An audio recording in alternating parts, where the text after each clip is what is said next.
कहानी का नाम किसान और उसके चार बेटे। एक गांव में एक किसान था। बहुत ही खुशहाल परिवार और उसके चार बेटे थे। वे चारों हर समय आपस में लड़ते रहते थे। एक दूसरे को एक पल भी देखकर राजी नहीं थे। जब भी इकट्ठे बैठते लड़ झगड़ कर उठ जाते। अगर कहीं बाहर बाजार जाते तो चारों लड़ पड़ते। हर चीज के लिए उनका लड़ाई झगड़ा होता रहता था। किसान उनके इस व्यवहार से बड़ा दुखी था। उसे ये समझ ही नहीं आता था कि इन चारों बेटों को कैसे समझाए। उनसे बहुत ही परेशान रहने लगा। एक दिन उसने उन्हें समझाने का एक उपाय सोचा।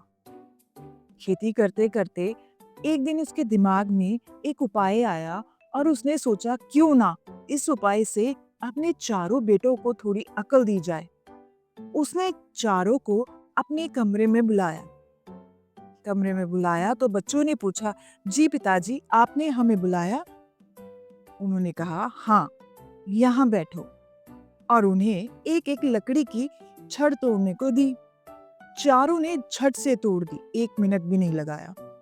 फिर किसान ने उन्हें एक एक करके लकड़ी का गट्ठा तोड़ने के लिए दिया। अब वो बहुत सारी लकड़ियां एक धागे से बंधी हुई थी। चारों ने उसे तोड़ने की बहुत कोशिश की, लेकिन नहीं तोड़ पाए। एक एक लकड़ी तो उन्होंने आसानी से तोड़ दी। जब उसी को गट्ठा बना कर दिया तो उन चारों से नहीं टूट पाई।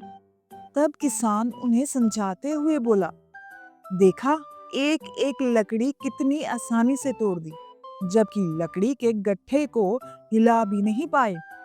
इसी तरह यदि तुम चारों एक साथ रहोगे तो कोई तुम्हारा कुछ नहीं बिगाड़ सकेगा। हाँ, लेकिन यदि तुम आपस में ही लड़ते रहोगे तो कोई भी बाहर वाला तुम्हें आसानी से हरा सकता है।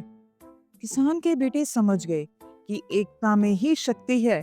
उन्होंने पिताजी से माफी मांगी और चारों एक दूसरे के गले लगे और एकता का प्रमाण देने लगे। शिक्षा, इस कहानी से हमें ये शिक्षा मिलती है, हमें मिलजुल कर रहना चाहिए। इकट्ठे रहने में ही एकता है और किसी भी बड़ी से बड़ी चुनौती से हम लड़ सकते हैं, अकेले में। धन्यवाद।